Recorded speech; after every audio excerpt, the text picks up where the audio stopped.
मंडळी, पंचेंद्रियांमधला एक अत्यंत महत्त्वाचा अवयव म्हणजे आपले डोळे. आणि या डोळ्यांना या आधुनिकीकरणामुळे आणि डिजिटल युगामुळे अनेकदा ताणतणाव सहन करावा लागतो. की लहान मुलांमध्ये चष्मा लागण्याचं प्रमाण वाढलंय काही वर्षांमध्ये, तर त्यामागचं सगळ्यात मुख्य कारण काय आहे? व्हेरी लेस एक्सपोज टू सन. की बाबा मुलगा ऐकत नाही, मुलगी ऐकत नाही म्हणून 2 मिनिटं फोन दिला, पण ते 2 मिनिटाचे कधी 2 तास होतात ह्याच्याकडे आपण लक्ष नाही देत.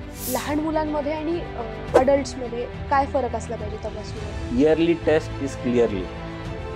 प्रत्येक वर्षी तुमची तपासणी झालीच पाहिजे. जशा आता बघा, आता प्रत्येक गोष्टीला एक एक्सपायरी डेट असते. म्हणजे तुम्ही आज मार्केटमधून टॅबलेट्स पण घेतात तर that also have expiry. Same तुमच्या चष्म्याला किंवा तुमच्या ज्या आयचं पॉवर आहे त्याला पण एक्सपायरी डेट असते.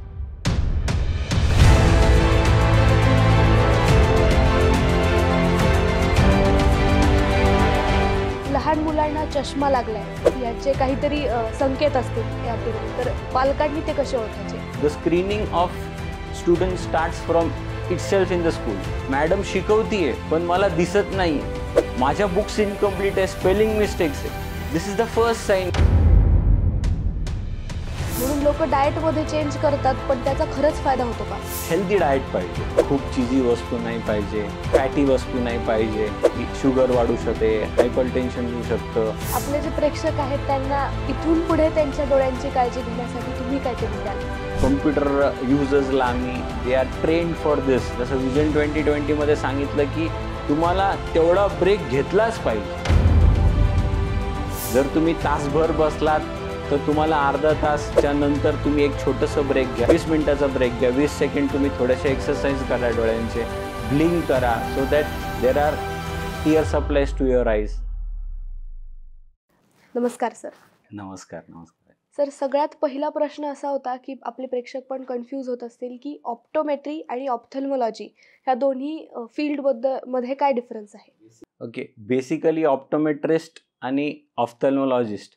ऑप्टोमेट्रिस्ट कसे असतात की ज्यांना डोळे तपासणी, then contact lenses, then screening of students when they are school going students or low vision AIDS.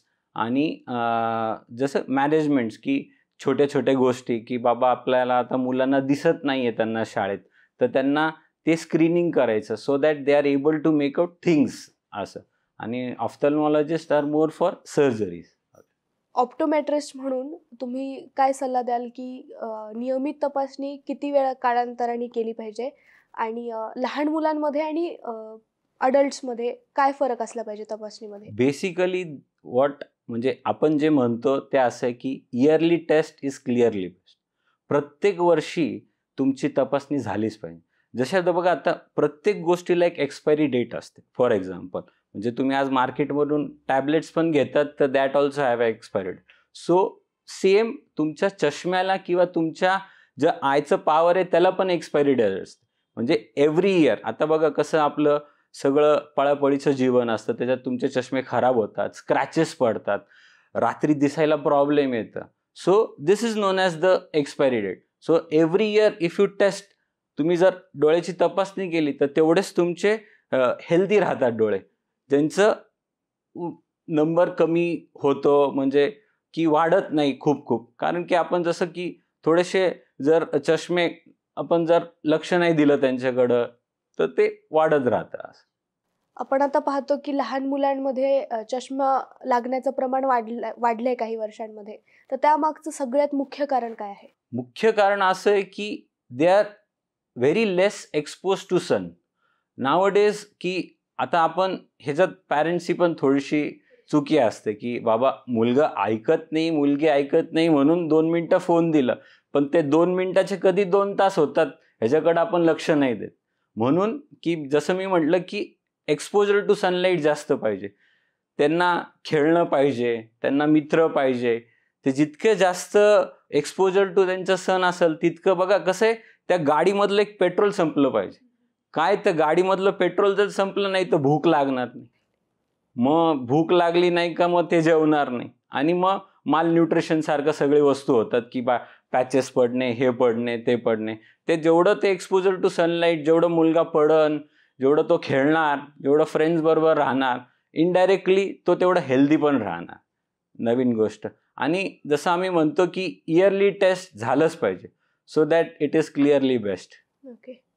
लहान मुलांना चष्मा लागलाय याचे काहीतरी संकेत असतील यापूर्वी, तर पालकांनी ते कसे ओळखायचे? बघा, सगळ्यात प्रथम जो एक मेन त्यांचा जो सोर्स असतो तो असतो टीचर, अँड सेकंड असतो पालक. सगळ्यात प्रथम ज्यांना लक्षात येतं ते आहे teacher. So the screening of student starts from itself in the school, की बाबा आता मॅडम शिकवतीये पण मला दिसत नाहीये, माझ्या बुक्स इनकम्प्लीट आहे, स्पेलिंग मिस्टेक्स आहे. This is the first sign where you see की बाबा मुलगाला मॅडम शिकवती पण आपले बुक्स इनकम्प्लीट राहतात आहे. तिथे टीचर्सला एक लक्षात येतं की बाबा नाही, he needs to have an eye care practitioner, की त्याचे डोळे तपासणी झाली पाहिजे, त्याला प्रॉपर चष्मा दिला पाहिजे. भले की तो मग फर्स्ट बेंचवर बसो किंवा शेवटच्या बेंचवर बसो, त्याला तेवढंच स्पष्ट दिसणार, तेवढंच त्याचं कॉन्फिडन्स वाढणार. मग अशा प्रकारे आणि पॅरेंट्सनी पण लक्षात गेलं पाहिजे की बाबा मुलगा येतोय शाळेतून पण बुक्स इनकम्प्लीट आहेत, का नाही आहे कम्प्लीट त्याचे बुक्स, विचारलं पाहिजे. आणि एक असं असतं की हेरिडेटरी ज्याला म्हणतो, म्हणजे आई वडिलांना, आजोबा आजींना चष्मा आहे तर त्यांना पण लागू शकतो. ही एक बेसिक हेरिडेटरी असते. म्हणून की if you are using specs, म्हणजे आई वडिलांनी जर पहिल्यापासून चष्मा वापरत असतात, this is the basic thing की आपण पण आपल्या मुलांचं जसं तो शाळेत एंटर करतोय, म्हणजे Wien the schooling start, it should start the screening also त्यांचं, म्हणजे त्यांना प्रॉपर एक चष्मा वगैरे भेटतो. असं आता बऱ्याच लोकांना जेव्हा चष्मा लागलेला असतो आणि त्यांचा नंबर खूप जास्त असतो, तेव्हा बरेच लोक त्यांना सल्ला देतात की तुम्ही डाएटमध्ये चेंज करा किंवा तुम्हाला व्हिटॅमिन ए ची गरज आहे, म्हणून लोक डाएटमध्ये चेंज करतात. पण त्याचा खरंच फायदा होतो का? येस, डाएटमध्ये चेंज केल्यामुळे कसं होतं की थोडंसं लठ्ठपणा जो म्हणतो आपण, त्याच्यामुळे पण एक आपण एफेक्ट करतो, की ज्याला आपण म्हणतो की आता सध्या लठ्ठपणामुळे डायबिटीस होतं, हायपरटेन्शन होतं, त्याच्यामुळे पण इरिव्हर्सिबल चेंजेस होऊ शकतात. So you have to exercise more, और की तुम्हाला थोडंसं आपल्या हेल्थसाठी प्रायोरिटी दिली पाहिजे. ॲटलिस्ट दिवसातून किंवा वीकमधून 5 दिवस 6 दिवस कमीत कमी तुम्ही you have to exercise for your eyes also. म्हणजे हाऊ डज डाएट, म्हणजे डाएटचं आणि आपल्या आय केअरचा कसा म्हणजे संबंध आहे? डाएट, हेल्दी डाएट पाहिजे. खूप चीजी वस्तू नाही पाहिजे, खूप फॅटी वस्तू नाही पाहिजे, जे नाही करून तुमचं जसं मी म्हटलो की तुम्हाला आत्ता की शुगर वाढू शकते, हायपरटेन्शन येऊ शकतं. थोडंसं एक्सरसाइज केली पाहिजे. असं बऱ्याचदा इंटरनेटवरती तुमचा चष्म्याचा नंबर घालवण्यासाठी एक्सरसाइजेस पण असतात हो आणि लोक ते रेग्युलरली फॉलो करतात. त्याचा खरंच फायदा होतो का? हो, डेफिनेटली. म्हणजे कसं असतं की आत्ताच्या या कम्प्युटर विश्वात की लोक तासनतास त्या PC समोर बसलेले असतात. तर त्यात आपलं एक असं रूल असतं की वी से दॅट, एक रूल आहे that is known as vision 2020. बऱ्याचशा ऑप्टोमेट्रिस्टनी हे स्टडी केलं होतं की जेव्हा आपण 2020 मध्ये जाऊ तर आपलं कम्प्युटरचं जे प्रमाण आहे ते वाढणार आहे. आणि त्यासाठी what we have to follow is the very simple rule that is known as vision 2020. In this की every after 20 minutes you have to take a gap of 20 seconds and look at 20 feet. बघा कसं आहे की तुमच्या दोन्ही डोळ्यांना एक 6 muscles असतात. आता तुम्ही लक्षात घ्या, तुम्ही एखाद्या बसमध्ये चाललात आता आणि आपण असं हात घेऊन बसलो तर आपण एक 10 मिनटं बसलो तर काय नाही वाटत, 15 मिनटं बसलो नाही, हळूहळू कसं होतं की मुंग्या यायला लागतात, मग नमनेस होतं आणि मग थोडंसं असं जडपणासारखं होतं. तसंच सेम तुमच्या डोळ्यांच्या मसलसाठी होतं. तुम्ही अगदी असं स्ट्रेन करून तासनतास त्या PC समोर बसलात का दे टर्न टू बी फटी. त्यावेळेस म्हणून आम्ही म्हणतो की every after 20 minutes you take a gap of 20 second, look at 20 feet. तुमचे जे गेज आहे थोडेसे चेंज करा and blink 20 times. When you blink you have an lacrimal gland, तो तुमच्या डोळ्याला हायड्रेट ठेवतो. म्हणजे जो आपण म्हणतो की सगळ्यात मोठा प्रश्न आहे की ती ड्रायनेस. आजकाल छोटे मुलं, मोठे मुलं की मला खूप डोळे खाजवतात, ड्रायनेस होतं. With every blink that is ample of tear supply to your eyes. So जेव्हा तुम्ही ब्लिंक करतात your eyes are indirectly hydrated. ते पोषणदायक असतं. आता उन्हाळा चालू आहे आणि आपण पाहतो की पोल्युशन आपल्या शहरांमध्ये खूप असतं. पोल्युशनमुळे, डस्टमुळे बऱ्याचदा लोकांना असंच ड्रायनेसचा त्रास होतो किंवा त्यांचे डोळे इरिटेटेड होतात. त्याला टाळण्यासाठी काय केलं पाहिजे? बेसिकली पोल्युशनला टाळण्यासाठी the very best and safest way is the helmet. पण प्रत्येकात लक्षात घेतं की हेल्मेट आपल्या आता गावात जाताना हेल्मेट नाही लावू शकत आपण किंवा खूप जड जातं लावायला. त्यापेक्षा एक गॉगल लावणं, that also UV protected goggle, चांगलं ब्रँडचं घ्यायचं, म्हणजे त्याच्या लेन्सेस छान असतात. ज्यांना आपण पोलोराईड असं म्हणतो, they are UV protected, UVA, UVB दोन्ही ते प्रोटेक्टेड राहतात. तर त्याप्रमाणे जर घेतलं तर छान असतं. मग आपलं व्हिटॅमिन सीचं प्राशन थोडंसं जास्त केलं पाहिजे, जसं लिंबू पाणी किंवा तुमच्या डोळ्याला हायड्रेट जास्त ठेवायचं, पाणीचं इंटेक जास्त घेतलं पाहिजे तुम्ही, so that also your eyes are hydrated. अशा 2-3 गोष्टी केल्या पाहिजे उन्हाळ्यात. लहान मुलांबद्दल आणखी एक प्रश्न. बऱ्याच पालकांना कन्सर्न असते की लहान मुलांना स्क्रीन टाईम किती द्यायला पाहिजे. तर एंटरटेनमेंटसाठी बिसाइड्स एज्युकेशनल नीड्स, एंटरटेनमेंटसाठी मुलांना किती स्क्रीन टाईम द्यायला हवा आहे? बेसिकली मुलांना स्क्रीन टाईम हा जितका तुम्ही कमी देणार तितकं जास्त चांगलं. जितकं जास्त त्यांचं एक्सपोजर सनला होणार किंवा बाहेर खेळायला जाणार तेवढं जास्त चांगलं. बेसिकली स्क्रीनच्या समोर जेव्हा तासनतास बसतात तेव्हा तसंच होतं की फटिकनेस वाढतो त्यांचा. त्यांची जी कॅपॅसिटी असते बाहेर खेळण्याची ती कमी होऊन जाते. तर त्यापेक्षा जेवढं त्यांचं एक्सपोजर जास्त बाहेर होणार तेवढं जास्त छान होणार ते. आणि बेसिकली एव्हरी इयर त्यांचं कमीत कमी एकदा तरी आय टेस्ट झालंच पाहिजे. कॉस्मेटिक पर्पजसाठी लोक चष्मा टाळतात, कारण त्यांना वाटतं की चष्म्यामुळे त्यांना म्हणजे ज्यांना लग्न करायचंय त्यांना वाटतं की चष्म्यामुळे त्यांना स्थळं पसंत करतील की नाही, म्हणून ती लोक एकतर लॅसिकचा विचार करतात किंवा मग कॉन्टॅक्ट लेन्सेसचा विचार करतात. तर यामध्ये त्यांनी मोस्ट एफिशियंट काय आहे आणि लॉंग टर्मसाठी हेल्दी कोणतं आहे? बेसिकली आता if you choose a proper optical aid, you will enhance your personality. Basically चष्मा, कॉन्टॅक्ट लेन्सेस हे दोन्ही तिन्ही गोष्ट आहे तुमच्या चष्म्यासाठी. म्हणजे कॉन्टॅक्ट लेन्सेस पण हे एक मार्ग आहे की तुम्हाला थोडंसं स्मार्टनेस दिसायला. कॉन्टॅक्ट लेन्सेसच पण उपयोग करू शकतो. म्हणजे जसं तुम्ही म्हटलात की मला आता थोडंसं कॉन्फिडन्स लेवल इन्क्रीज करायचं आहे किंवा आता लग्न आहे ते की थोडंसं बल्की दिसतो कधी कधी, तर त्यावेळेस तुम्ही you can go for contact lenses also. Nowadays we also do tinted lenses करतात, म्हणजे तुमचा साधारण चष्मा तो गॉगलमध्ये रूपांतर होतं. तर त्यावेळेस पण तो इतका छान दिसतो की कोणाला लक्षातच नाही येत की तुम्ही चष्मा घातलाय का गॉगल घातलाय. हे पण एक तुम्हाला मार्ग आहे की करायला, बाकी काय. सर, ऑप्टोमेट्री या फील्डमध्ये नवीन कोणते इन्व्हेन्शन झाले आहेत का की जे प्रेक्षकांपर्यंत आतापर्यंत पोहोचले नाही आहेत, पण ते पुढच्या काही काळामध्ये त्यांच्या भेटीस येऊ शकतात? बरोबर आहे तुमचं म्हणणं की आता सध्या जसं मी तुम्हाला सांगितलं की there are 3 types of things. First is optical, second is pharmacological and third is lifestyle. थोडंसं बदलायचं. ऑप्टिकलमध्ये आता सध्या अशा काही लेन्सेस आल्या आहेत that are known as myotic lenses. म्हणजे ज्यांच्यात तुम्ही लक्षात येतं की छोट्या मुलांचं नंबर खूप प्रमाणात वाढतं लवकर. तर त्यात वी गिव्ह मायोटिक लेन्सेस. त्याच्यात एक हनीकोम नावाचं एक सिमेट्रिकल दिलं जातं. त्यामुळे असं बघण्यात आलंय की 50% चान्सेस कमी होतात चष्म्याचा नंबर वाढायला. There are also eye drops, की रात्री झोपताना तुम्ही ते आय ड्रॉप्स दिले जातात, पालक आपल्या मुलांना देतात. बेसिकली त्याच्यामुळे डोळे थोडेसे रिलॅक्स होतात आणि तसंच की 50% चान्सेस त्यांचे कमी होऊन जातात. आणि थर्ड इज द लाईफस्टाईल. थोडीशी पॅरेंट्सनी थोडीशी मुलांची लाईफस्टाईल थोडीशी चेंज करायची. Less exposure to PC and more exposure to sunlight जर आपण हा फंडा जर लक्षात घेतला तर बेसिकली त्यांचं जी कॅपॅसिटी आहे ती छान होणार. सर, ब्लू लाईट किंवा ब्लू रेज बद्दल बरेच जण बोलतात की त्यामुळे डोळ्यांना त्रास होतो. तर ह्याचा नेमका डोळ्यांवरती काय परिणाम होतो? कसं असतं की what is blue light. Basically blue light ही लाईट आहे जी कम्प्युटर्स, PCs, लॅपटॉप्स ह्याच्यामधून इमर्शन होते आणि ते प्रोटेक्ट करण्यासाठी we have that blue lenses. जे नाही करून ती ब्ल्यू लाईट ते इनडायरेक्टली कट करून टाकतात.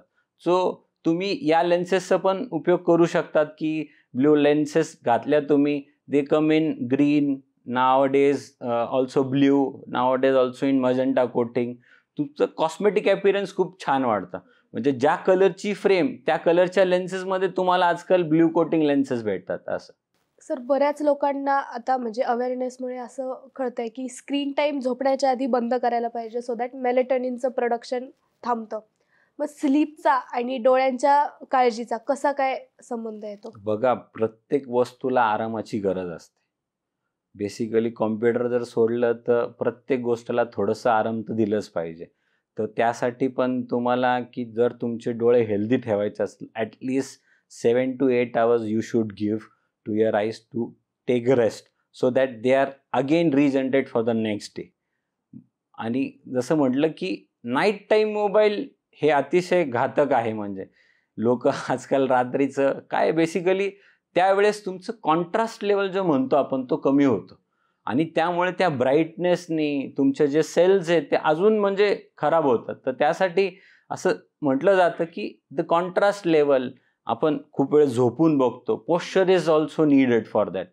पोश्चर पण तुमचं चांगलं राहिलं तर बेसिकली सगळं प्रॉपर होतं. तर posture, contrast level, light sensitivity ज्याला आपण म्हणतो, ते सगळ्या जर गोष्टी तुम्ही कन्सिडर केल्यात तर, आणि त्या पण थोड्या प्रमाणात, खूप जास्त प्रमाणात रील्स आणि हे बघितलं नाही पाहिजे. म्हणजे एका ऑप्टोमेट्रिस्टला भेटण्यासाठी म्हणजे की मला आता डॉक्टरकडे किंवा प्रोफेशनलकडे जाण्याची गरज आहे, ह्याच्या काही साईन्स असतील बिसाइड्स नंबर लागलाय, तर त्या कोणत्या साईन्स आहेत आणि त्या कशा ओळखायच्या? बघा, आता बेसिकली आता IPLचं तुमचं आहे.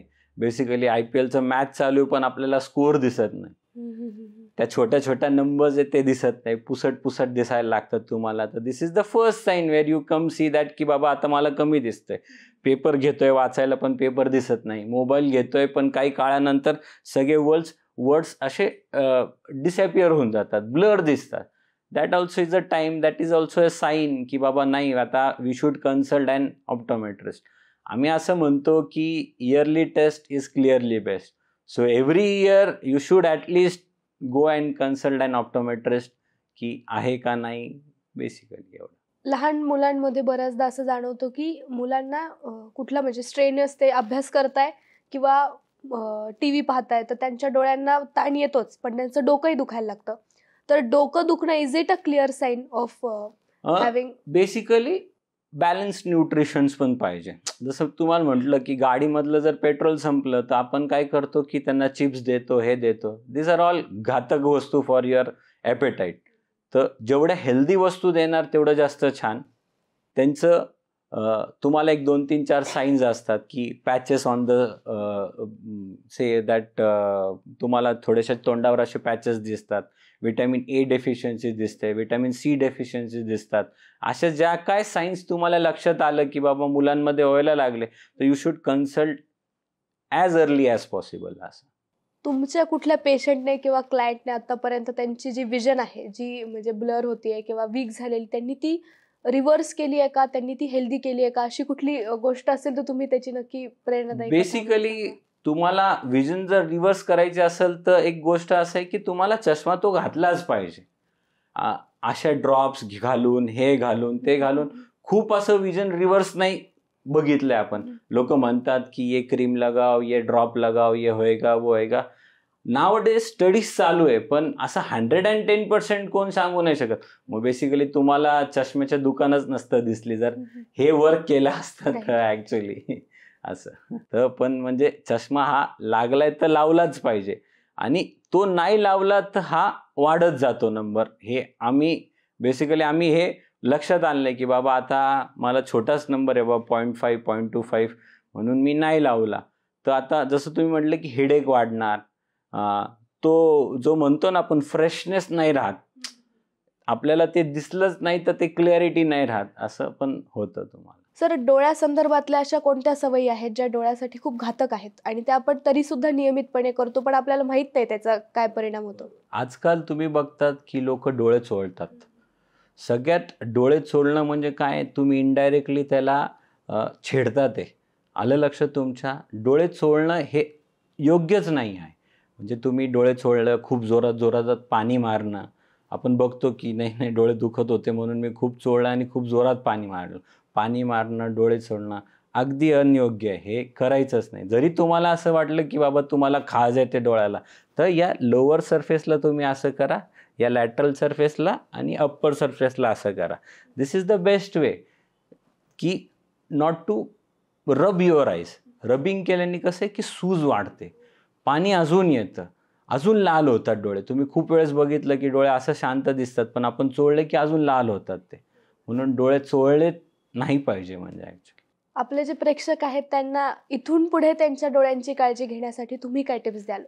जसं मी तुम्हाला म्हटलं की आता आम्ही विजन रिहॅब म्हणजे ज्याला असं म्हणतो की खूप साऱ्या तुम्ही कम्प्युटर युजर्सला आम्ही दे आर ट्रेन्ड फॉर दिस. जसं मी तुम्हाला सांगितलं की विजन 2020 हे स्क्रीनिंग करतो आपण की त्यांचं ड्रायनेसचं प्रमाण किती आहे ते टेस्ट केलं जातं की म्हणजे ते किती वेळ कम्प्युटरवर बसतात, त्यांचं पोश्चर कसं आहे, त्यांचं कॉन्ट्रास्ट लेवल कसं आहे, हे सगळ्या गोष्टी त्यांच्या दिल्या जातात. आणि जसं विजन 2020मध्ये सांगितलं की तुम्हाला तेवढा ब्रेक घेतलाच पाहिजे. जर तुम्ही तासभर बसलात तर तुम्हाला अर्धा तासच्या नंतर तुम्ही एक छोटंसं ब्रेक घ्या. 20 मिनिटाचा ब्रेक घ्या. 20 सेकंड तुम्ही थोडेसे एक्सरसाइज करा डोळ्यांचे, ब्लिंक करा so that there are tear supplies to your eyes. एवढं केलंच पाहिजे तुम्ही. सर, कॉन्टॅक्ट लेन्सेस आणि स्मार्ट लेन्सेस यामध्ये काय फरक आहे आणि कोणतं जास्त इफेक्टिव्ह आहे? See contact lenses are the lenses की एक कॉस्मेटिकली तुम्हाला थोडंसं तुमचं जे पर्सनॅलिटी आहे ती जर बदलायची असेल किंवा थोडंसं अजून स्मार्ट दिसायचं असेल तर we have a contact lenses. And smart lenses ज्याला म्हणतो की थोडंसं डिजिटल स्क्रीनिंगमुळे तुम्हाला त्याच्यापासून सुरक्षा पाहिजे, नंबर वाढला नाही पाहिजे, सगळं केलं पाहिजे, तर there we have a smart lenses nowadays. Thank you sir, तुम्ही इथे आलात आणि तुम्ही तुमचं मार्गदर्शन आम्हाला दिलं. थँक्यू.